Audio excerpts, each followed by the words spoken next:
وہ کیوں؟ اس نے جھٹ سے پوچھا، مگر میں نے صاف محسوس کیا کہ اس کے لہجے میں حیرت سے زیادہ مسرت چھلک رہی تھی۔ کیا تم اپنی محبت کو نامراد رہنے دو گے؟ یہی سمجھ لو، میں نے اس کی آنکھوں میں دیکھا۔ لیکن یہ کیسی محبت ہے کہ میں تمہیں اپنے ہاتھوں ان کتوں کے حوالے کر دوں جو ساری زندگی تمہیں بھنبھوڑتے رہیں؟ یہ محبت حاصل کرنا نہیں، دلالی ہے، اور میں یہ نیچ کام نہیں کر سکتا۔ قربان، اس نے مجھے نثار ہو جانے والی نگاہوں سے دیکھا۔ اس کی شفاف آنکھوں میں آنسوؤں کے موتی چراغوں کی طرح جھل ملا رہے تھے۔ اس کے لبوں پر پہلی بار میں نے زندہ اور جاندار مسکراہٹ رقص کرتے ہوئے دیکھی۔ اگر میں تمہارے ہاتھوں مری تو سمجھو میں نے حیات جاوداں پا لی۔ تم ناراض تو نہیں ہو میرے فیصلے پر؟ میں نے اس کو نظروں سے چوم لیا۔ پاگل ہوئے ہو؟ اس نے میرے ہاتھوں کو اپنے ہاتھوں میں لے لیا۔ اس کا بس نہیں چل رہا تھا کہ مجھ پر نچھاور ہو جاتی۔ تم نے تو مجھے پل پل مرنے سے بچا لیا۔ اس نے میرے ہاتھوں پر کئی بوسے دے ڈالے۔ میں تو دنیا کے آخری سانس تک تمہارا انتظار کروں تو بھی کم ہے۔ میں محبت کی اس معطر بچھاڑ میں بھیگتا چلا گیا۔ ہم دونوں کی روحیں باتیں کرتی رہیں اور زبانیں خاموش ہو گئیں۔ کتنی ہی دیر گزر گئی، پھر اس نے دھیرے دھیرے سے میرے ہاتھوں کو اپنی گرفت سے آزاد کر دیا۔ یہ کام کب کرو گے؟ آہستہ سے اس نے پوچھا۔ میرے دل پر چوٹ سی پڑی۔ وہ میرے ہاتھوں آنے والی اپنی موت کا وقت پوچھ رہی تھی۔ میں نے کچھ کہنا چاہا مگر میرے ہونٹ کپ کپا کر رہ گئے۔ کمزور نہ پڑنا، اس نے میرا ہاتھ تھام کر سینے سے لگا لیا۔ اگر تم کمزور پڑ گئے تو میری محبت جھوٹی پڑ جائے گی۔ مجھے خود کو تیار کرنے میں وقت لگے گا۔ اپنے ہاتھوں تمہیں موت دینے کا حوصلہ پیدا کرنا ہوگا۔ جانتی ہوں میں، وہ مسکرائی، اور اس کے بعد ایک لمبا انتظار، ایک نامعلوم مدت کا انتظار۔ یہ بھی یاد ہے نا؟ ہاں، میں نے سرگوشی میں کہا، میں جانتا ہوں۔ پھر دیر نہ کرو، یہ کام آج ہی کر ڈالو۔ جتنے دن گزریں گے محبت کی شدت بڑھتی جائے گی۔ ایسا نہ ہو آخری لمحے میں تم ڈول جاؤ۔ تمہاری بات اپنی جگہ درست ہے، میں نے تو ابھی جی بھر کر تمہیں دیکھا بھی نہیں۔ یاسیت نے میری آواز میں خزاں کے رنگ بھر دیے۔ تم جب جب چاہو گے میں تمہارے سامنے آؤں گی، سامنے رہوں گی۔ تم مجھے دیکھ سکو گے، بس مجھے چھو نہ سکو گے۔ ابھی 4 دن کا وقت تو ہے تمہارے پاس۔ میں اس کو اتنی جلدی موت کے حوالے کرنے سے گریزاں تھا۔ یہ 4 دن وہ خبیث اپنی گندی نظروں سے مجھے چھیدتا رہے گا۔ کیا اب تم یہ سہ سکو گے؟ اس نے اب پر زور دیا تو بے اختیار میں نے نفی میں سر ہلایا۔ ہرگز نہیں۔ تو پھر دیر مت کرو، آج ہی مجھے امرت پلا دو۔ میں اب تمہارے علاوہ کسی کی نگاہ برداشت نہیں کر سکتی، اس نے آنکھیں بند کر کے سرشار لہجے میں کہا۔ میں مجبور ہو گیا، دل کے ہاتھوں کم اور اس کی محبت بھری دلیلوں سے زیادہ۔ مگر یہ ہوگا کیسے؟ میں نے بے دلی سے پوچھا۔ یہ تم بہتر جانتے ہو، میرا گلا دبا دو، چھری سے ذبح کر ڈالو، گلے میں پھندا ڈال دو۔ بس خاموش ہو جاؤ۔ میں نے اس کے نرم و گداز ہونٹوں پر ہاتھ رکھ دیا۔ ابھی سے گھبرا گئے؟ وہ ہنسی۔ اس کی ہنسی میں ترنم تھا، زندگی تھی، اداسی کا نام و نشان نہیں تھا۔ وہ کیسی با ہمت تھی کہ اپنی موت پر خوش تھی۔ یہ خوش ہونے کی بات بھی تو نہیں۔ میں نے دکھ سے کہا، دکھی مت ہو، یہ کام جب بھی کرنا ہے تم ہی کو کرنا ہے، تو پھر اس کو جو آسان طریقہ تم سمجھو وہی کرو۔ میں اٹھ کھڑا ہوا، میرے دماغ میں آندھیاں سی چل رہی تھی۔ میں کیسا بد نصیب تھا کہ زندگی میں محبت کے وجود سے آشنا ہوا، وہ بھی تو چند گھڑیوں کے لیے۔ اور اس سے بھی بڑی بدقسمتی یہ تھی کہ مجھے اپنے ہاتھوں اپنی محبت کا خاتمہ کرنا تھا۔ میں ٹہلتا رہا، سوچتا رہا، اندر باہر سے ٹوٹتا رہا، ریزہ ریزہ ہوتا رہا۔ وہ خاموش مجھے والہانہ انداز سے تکتی رہی۔ دوپہر ہو گئی، وہاں کسی نے نہ اسے نہ مجھے کھانے پینے کو پوچھا، اور اس حالت میں بھوک پیاس تو ویسے ہی ختم ہو چکی تھی۔ دوپہر سے سپہر ہوئی، شام ہونے کو ہے، وہ شام کے فوراً بعد بیدار ہو جائے گا۔ اس نے مجھے مخاطب کیا۔ میں جو تھک کر زمین پر بیٹھ گیا تھا چونک اٹھا۔ تو میں نے سوالیہ نگاہوں سے اسے دیکھا اور لرز گیا۔ جواب اس کی مسکراہٹ میں چمک رہا تھا۔ میں نے سر جھکا لیا، میں اندر ہی اندر رو رہا تھا۔ میرے آنسو میرے دل کی زمین کو چھید رہے تھے۔ پھر آخرکار میں نے حوصلے سے کام لیا۔ حوصلہ کرنا ہی تھا، دیر کرنا اب مناسب نہیں تھا۔ میں نے باہیں پھیلا دیں، وہ لپک کر میرے سینے سے آ لگی۔ میں سہ نہ سکا اور بے اختیار رو دیا۔ اس نے مجھے حوصلہ نہیں دیا، تسلی نہیں دی، خود بھی بلک پڑی۔ آخری بار میں نے اس کا چہرہ دیکھا، اس نے میری آنکھوں میں آنکھیں ڈالی۔ بے خود سا میں اسے تکتا رہا۔ پھر اس نے میرے ہاتھ تھام کر اپنے گلے پر رکھ دیے اور مسکراتے ہوئے پلکیں موند لی۔ میرے لرزتے ہوئے ہاتھ اس کے گلے پر جم گئے کتنی ہی دیر گزر گئی، اس نے آنکھیں نہ کھولی، بس دھیرے دھیرے اس کی مسکراہٹ گہری ہوتی چلی گئی۔ تب میرے ہاتھوں کی لرزش نے دم توڑ دیا۔ میں نے جھک کر اس کی سبھی پیشانی چوم لی اور میرے ہاتھوں کی گرفت اس کے کومل گلے پر قائم ہو گئی۔ پھر یہ گرفت نہ چاہتے ہوئے بھی سخت ہوتی چلی گئی، مضبوط ہوتی چلی گئی۔ اس نے ایک بار بھی مزاحمت نہ کی، بس آخری لمحوں میں اس کے سرخ ہونٹوں نے واہ ہو کر مجھے یہ بتایا کہ وہ رخصت ہو چکی ہے۔ میں نے بے اختیار چیخ ماری۔ اس کا بے جان اور نیم گرم بدن میری باہوں میں ساکت پڑا تھا اور میں بچوں کی طرح بلک رہا تھا۔ حرام زادے! اچانک کوٹھڑی میں ایک دھاڑ گونجی اور مجھے حقیقت کی دنیا میں کھینچ لائی۔ یہ تو نے کیا کیا الو کے پٹھے؟ وہ خبیث شیطان مجھ پر باولے کتے کی طرح ٹوٹ پڑا۔ اس نے اس لڑکی کی لاش میرے بازوؤں سے کھینچ کر نکالی اور اسے مردہ دیکھ کر وہ بالکل ہی پاگل ہو گیا۔ اب میں تھا اور اس کی لاتیں اور گھونسے۔ وہ مجھے مارتے مارتے ہانپ گیا۔ میں زخمی ہو کر فرش پر پڑا کرا رہا تھا۔ تو نے میری ساری محنت اکارت کر دی کتے! اس نے آخری ٹھوکر میری پسلیوں میں رسید کی۔ میں نے چیخنا چاہا مگر اب اتنا بھی دم نہیں رہا تھا، اس لیے صرف کرا کر رہ گیا۔ میں تجھے ایسی سزا دوں گا کتے کہ نہ تو مر سکے گا نہ جی سکے گا۔ وہ پھنکارتا ہوا لڑکی کے جسم کی طرف بڑھا جو آڑا ترچھا زمین پر پڑا تھا۔ ایک جھٹکے سے اس نے لڑکی کو سر کے بالوں سے پکڑ کر اوپر اٹھایا اور اس کے مردہ بدن کو گھسیٹتا ہوا کوٹھڑی سے باہر لے گیا۔ میں نے تڑپ کر اس کی طرف لپکنا چاہا مگر سارے بدن پر موجود چوٹوں نے مجھے کرا کر رک جانے پر مجبور کر دیا۔ پھر بھی میں اوندھا پڑا دروازے کی طرف گھسٹ رہا تھا کہ ایک آواز نے مجھے چونکا دیا۔ رک جاؤ، گھبراؤ مت۔ یہ تو اسی کی آواز تھی جس نے مجھے محبت کے وجود سے روشناس کروایا تھا۔ میں نے رخ پھیر کر دیکھا، وہ میرے بائیں طرف کھڑی مسکرا رہی تھی۔ تم؟ بے اختیار میرے لبوں سے نکلا۔ ہاں۔ اس کی مسکراہٹ معدوم ہو گئی۔ میری حالت نے اسے بے چین کر دیا۔ میں نے کہا تھا نا کہ میں بدن کی قید سے آزاد ہو کر صرف اور صرف تمہاری ہو جاؤں گی۔ تم میری جدائی سے پریشان تھے، لو میں آ گئی، مگر تمہاری یہ حالت! وہ بے پناہ اداس ہو گئی اور مجھے یوں محسوس ہوا جیسے میری ساری اذیت اور تکلیف نے دم توڑ دیا ہو، ہر چوٹ میں سکون سا آ گیا ہو۔ میں نے زخمی لبوں کو مسکراہٹ کا مرہم دیا اور فرش پر چت ہو گیا۔ اب وہ میری نظروں کے بالکل سامنے تھی۔ وہ ہولے ہولے چلتی ہوئی میرے قریب آ بیٹھی۔ میں تمہیں چھو سکتی ہوں نہ تم مجھے، مگر یہ یقین کر لو کہ تمہاری ہر چوٹ کا درد میرے بدن میں موجود ہے۔ وہ مجھے محبت پاش نظروں سے دیکھتے ہوئے بولی۔ مجھے یقین ہے، میں نے آہستہ سے کہا۔ وہ خبیث میرے بدن کو آگ کے حوالے کرنے گیا ہے، ابھی واپس آئے گا۔ تب تک تم میرا بتایا ہوا یہ جاب خوب ازبر کر لو۔ کاہے کے لیے؟ میں نے پوچھا۔ یہ تمہیں ان خبیث روحوں کے قبضے میں جانے سے روک لے گا، تم اس کے کسی بھی وار کا جواب دے سکو گے۔ میں نے سوالیہ نظروں سے اسے دیکھا۔ تم یہ پوچھنا چاہتے ہو کہ میں نے یہ جاب خود کیوں نہ کیا ہے نا؟ اس نے میری آنکھوں میں دیکھا۔ اس کا جواب یہ ہے کہ میرے ذہن اور سوچ پر اس خبیث کا پہرا تھا۔ میں تو اپنی مرضی سے سانس بھی نہیں لے سکتی تھی۔ بہرحال تمہیں میں کوئی نقصان نہیں ہونے دوں گی کیونکہ اب میں آزاد ہوں۔ میں اس کی وضاحت پر مطمئن ہو گیا۔ ایک اور بات، اس نے ہلکی سی مسکراہٹ کے ساتھ کہا، یہ جاب بھی اسی خبیث کا بولا ہوا ہے، ورنہ میں کہاں کی جادوگرنی ہوں کہ ان چکروں میں پڑتی۔ یہ خود اس جاب کا حامل ہے۔ اب تم جو جاب کرو گے وہ اس کے قبضے سے نکل جائے گا اور میں تمہیں اس کے جنتر منتر سب لا دیا کروں گی۔ اس کے بعد اس نے مجھے ایک چند لفظی جاب بتایا جو آنکھیں بند کر کے میں نے چند بار دہرایا تو ازبر ہو گیا۔ اب وہ جب بھی تمہارے سامنے آئے تو یہ جاپ من ہی من میں دہرا کر اس پر پھونک دینا۔ وہ پیشاب کی جھاگ کی طرح سرنگوں ہو جائے گا۔ لو، اس کا حصار میں تمہارے گرد کر دوں۔ اس نے تیزی سے ایک مخصوص تعداد میں جاپ دہرایا اور انگلی پر پھونک کر میرے بدن کے ارد گرد 7 بار انگلی گھما دی۔ پھر اس نے ایک اور حرکت کی۔ اس نے میری آنکھوں میں دیکھتے ہوئے زور سے سانس اندر کو کھینچا۔ مجھے لگا جیسے میرے بدن سے ساری تکلیف اکٹھی ہو کر آنکھوں کے راستے خارج ہو رہی ہے۔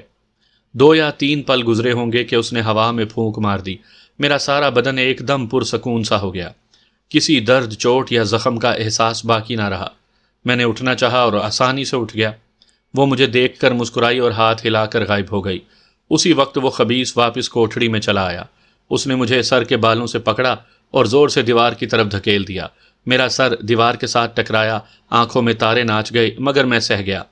وہ دونوں ہاتھ کولوں پر رکھے مجھے بڑی قہر آلود نظروں سے گھورنے لگا۔ میں چوٹ کا درد دانت بھینچ کر پی گیا اور اب میں بھی اس کی آنکھوں میں اپنی آنکھیں ڈال کر دیکھ رہا تھا۔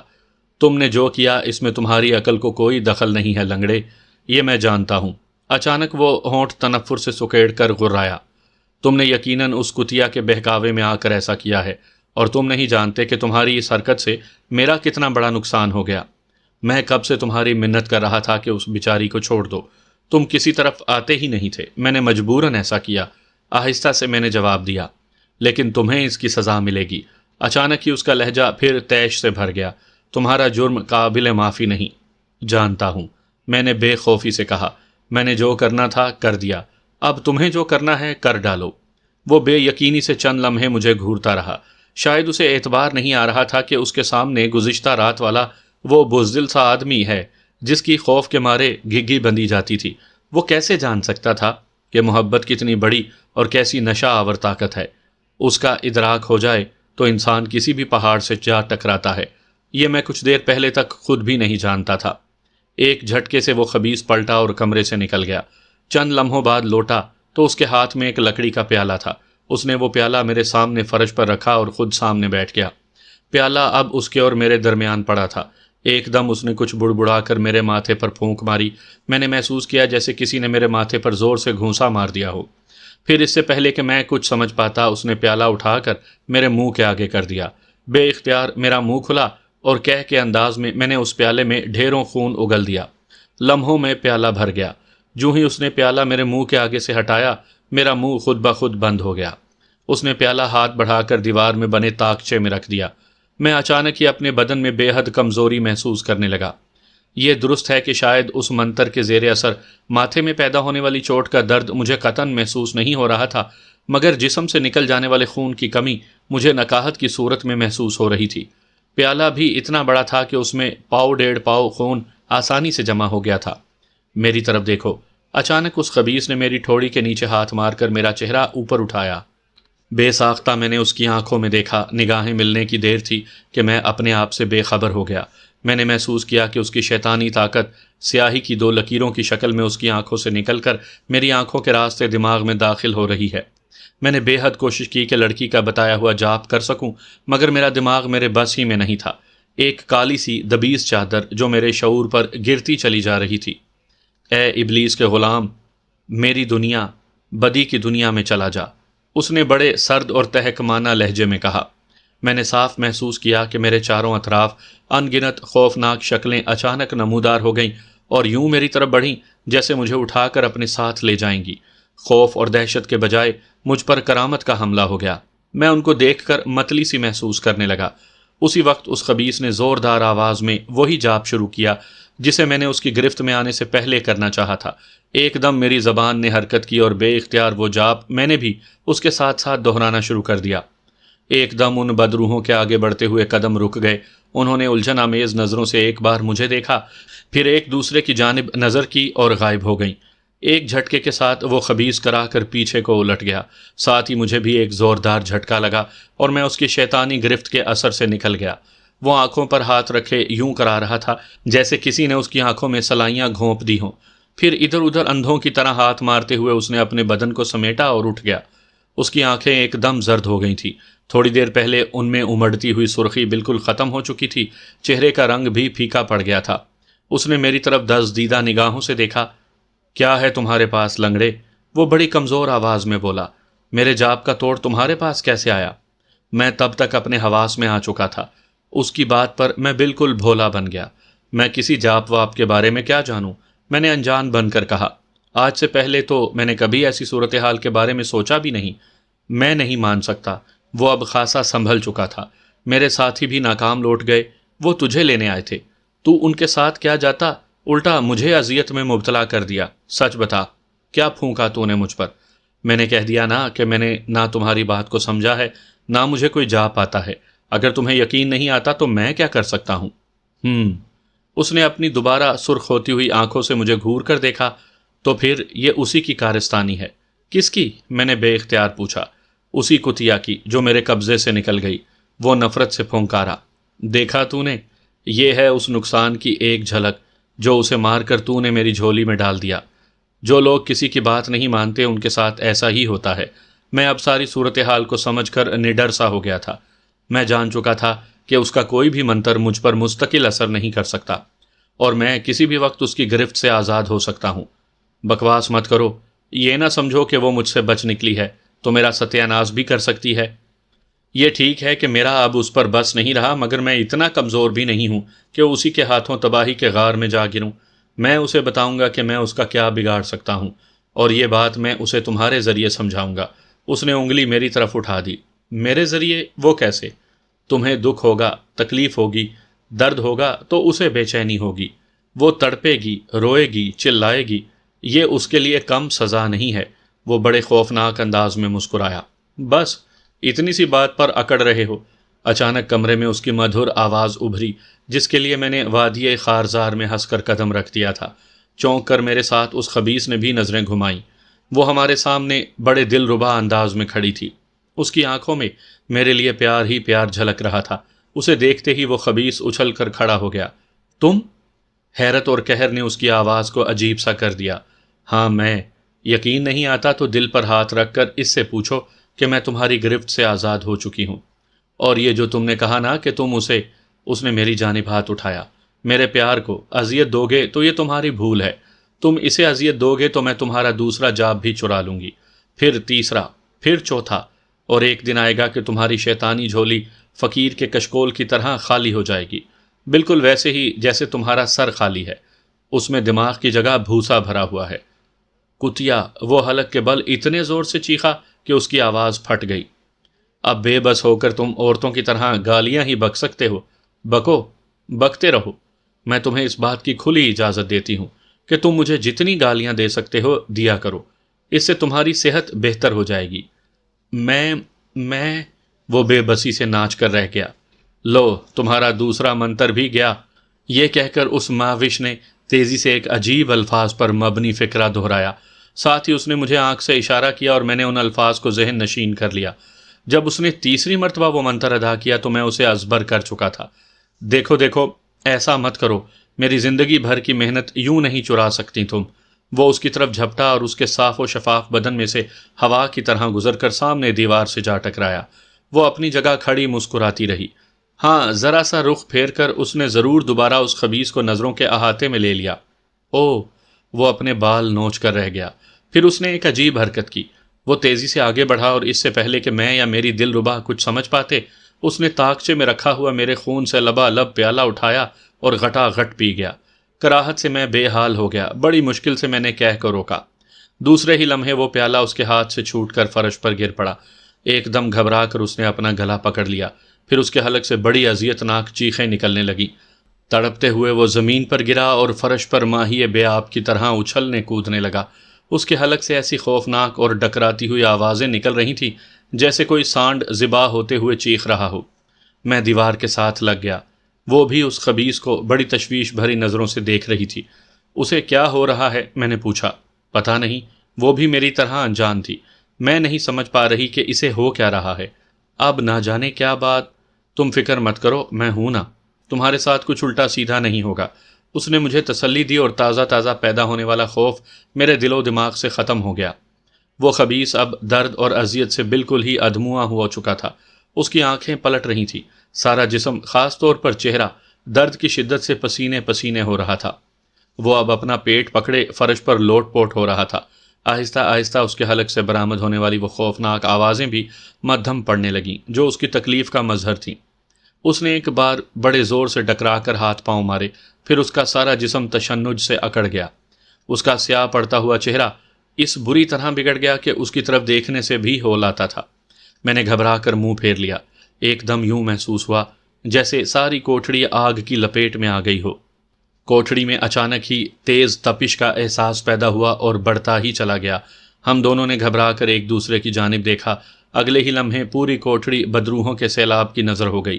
خوفناک اور کریہ المنظر شکلوں کی مالک وہ کالی پیلی مخلوق درجنوں کی تعداد میں وہاں ظاہر ہو گئی اور بین کرنے کے انداز میں اس خبیث سے لپٹ گئی۔ ان کی آہوزاری اور نوحہ خوانی سے میرا دل اس قدر گھبرایا کہ جیسے میرا سینہ پھٹ جائے گا اور دل ٹکڑے ٹکڑے ہو کر رہ جائے گا۔ ہوا کے نرم و لطیف جھونکے کی طرح وہ تیرتی ہوئی میرے پاس چلی آئی اور اس نے اپنا آنچل مجھ پر ڈال دیا۔ تپش کا احساس ایک دم میرے وجود سے دور چلا گیا۔ اب میں سب کچھ دیکھ رہا تھا، سن رہا تھا، مگر پرسکون تھا۔ بدروحیں اب اس خبیث کا بدن اپنے حلقے میں لیے کوٹھڑی میں چکرا رہی تھی۔ یوں لگتا تھا جیسے وہ ہم دونوں کی وہاں موجودگی سے بالکل لا علم ہو۔ ایک آخری کرا اس خبیث کے ہونٹوں سے نکلی جو خاصی طویل تھی۔ اس کا بدن ایک بار پھر زور سے پھڑکا اور اس نے ہاتھ پاؤں چھوڑ دیے۔ بدروحوں نے اس کے ساکت ہوتے بدن پر آخری بار بین کیا۔ ان کی آوازوں سے لگتا تھا کہ کوٹھڑی کی چھت اڑ جائے گی۔ چھت تو نہ اڑی، البتہ ایک زوردار چیخ کے ساتھ اس مکروہ مخلوق کا ہجوم ضرور اچانک وہاں سے نابود ہو گیا۔ ایک دم چھا جانے والے سناٹے سے میرے کان بہرے سے ہو گئے، سوائے تیز سیٹیوں کے میں اپنی سماعت میں اور کچھ محسوس نہ کر پا رہا تھا۔ کوٹھڑی کی فضا بھی ایک دم اپنی اصلی حالت پر آ گئی تھی۔ اب وہاں شاید کسی شدید گرمی کا احساس نہیں تھا۔ میں نے ہاتھ بڑھا کر اس کا آنچل خود پر سے ہٹانا چاہا، مگر میرا ہاتھ ہوا میں لہرا کر رہ گیا۔ ظاہر ہے میں ایک روح اور اس کے لباس کو کیسے چھو سکتا تھا۔ آہستہ سے مسکرا کر اس نے اپنا آنچل مجھ پر سے پرے کر لیا۔ اس خبیث کی اکڑی ہوئی لاش سامنے فرش پر پڑی تھی۔ اس کا منہ بڑے بھیانک انداز میں ناقابل یقین حد تک کھلا ہوا تھا۔ شکل اس بری طرح مسخ ہو گئی تھی کہ اس کی طرف دیکھنا بڑے دل گردے کا کام لگتا تھا۔ یہ تو مر گیا، میں نے کھڑے ہوتے ہوئے کہا۔ نہیں، وہ اس کے جسم کو غور سے دیکھتے ہوئے بولی، جل گیا ہے۔ ایک ہی مطلب ہے، میں نے حیرت سے چونک کر پوچھا۔ یہ مرا تو ہے مگر جل کر؟ دیکھو، اس کا سارا بدن خاک ہو چکا ہے۔ اس کی بات پر حیران سا میں آگے بڑھا، اس خبیث کے قریب پہنچ کر رکا، جھک کر اس کے بدن کو جھجکتے ہوئے چھو کر دیکھا اور گھبرا کر پیچھے ہٹ گیا۔ میری انگلی سے اس کے بازو کا وہ حصہ راکھ کی طرح بکھر گیا جہاں سے میں نے اسے چھو کر دیکھنا چاہا تھا۔ وہ یوں جل چکا تھا جیسے کسی سوکھی لکڑی نے آگ کا ذائقہ چکھ لیا ہو۔ واقعی یہ تو جل گیا، مگر کیسے؟ میں اس سے دور ہٹ آیا۔ میں یہ تو سمجھ سکتی ہوں اور تمہیں بتا سکتی ہوں کہ یہ جل کر کیسے مر گیا۔ کیسے مر گیا؟ میں نے پھر پوچھا۔ یہ ابلیس کا پجاری تھا، آگ ہی اس کا مقدر تھی، اسے جل کر ہی مرنا تھا، مگر یہ اس طرح اچانک مرا کیسے؟ یہ میں اب تک نہیں سمجھ پائی، وہ الجھے ہوئے لہجے میں بولی۔ اچانک وہ چونکی۔ اس نے ہاتھ کے اشارے سے مجھے اس لکڑی کے پیالے کی طرف متوجہ کیا جو زمین پر گرا تھا۔ اس پیالے سے اس نے کچھ پیا تھا، بس اس کے بعد ہی اس کی حالت خراب ہو گئی۔ اس میں کیا تھا، کیا تم جانتے ہو؟ اس نے میری طرف سوالیہ نظروں سے دیکھا۔ ہاں، میں نے گہرا سانس لیا، جانتا ہوں، اس میں میرا خون تھا۔ تمہارا خون؟ وہ اچنبے سے بولی۔ ہاں، میں نے اسے مختصراً بتایا کہ کیسے اس نے میرے منہ سے اگلوا کر خون سے وہ پیالہ بھر لیا تھا۔ اوہ، اب میں سمجھی۔ اس نے جیسے اطمینان کا سانس لیا، وہ اپنے ہی زہر کا شکار ہو گیا۔ میں اب بھی نہیں سمجھا۔ میں سمجھاتی ہوں۔ تم نے اس منتر کا جاپ کر لیا تھا جو اس کا اپنا سب سے بڑا ہتھیار تھا، اور وہ بھی اس کی لا علمی میں۔ جب اس کا اپنا زہر تمہارے خون میں شامل تھا تو وہ اس کے اثر سے کیسے بچ سکتا تھا؟ ہاں، اگر اسے معلوم ہوتا کہ تم نے وہ جاپ کیا ہے تب شاید وہ اس کا توڑ کر لیتا، مگر وہ لا علمی میں مارا گیا۔ یوں سمجھو کہ اس نے اپنے آپ پر اپنے ہی خنجر سے وار کیا اور مر گیا۔ میں کچھ سمجھا، کچھ نہ سمجھا۔ میں نے زیادہ الجھنے کی کوشش بھی نہ کی۔ اس نے مطمئن نظروں سے میری طرف دیکھا۔ اب تم بھی آزاد ہو۔ یعنی؟ میرا دل زور سے دھڑکا۔ یہ خبیث جس کا نام توناج تھا ختم ہو گیا۔ حویلی کے اس حصے میں عارضی طور پر اس کے ساتھ ہی اس کا سحر بھی ختم ہو گیا۔ تمہارا مطلب ہے کہ میں اب یہاں سے جا سکتا ہوں؟ میں نے حیرت سے پوچھا۔ ہاں، وہ مسکرائی۔ اور وہ صحن کی بدروحیں؟ میں نے کہا نا کہ عارضی طور پر یہاں سے سحر ختم ہو چکا ہے۔ عارضی طور پر کیوں؟ شبکات ایک ہفتے کے لیے حویلی سے باہر ہے۔ وہ لوٹے گا تو دوبارہ حویلی کا یہ حصہ بھی اس کے سحر میں چلا جائے گا۔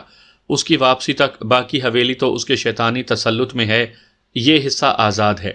بدروحیں توناش کی سوختہ روح کو لے کر پوجا ہال میں جا چکی ہیں۔ تمہیں اس کا نام کیسے معلوم ہوا؟ میں نے توناش کے بارے میں پوچھا۔ میں اب ایک روح ہوں کاکا۔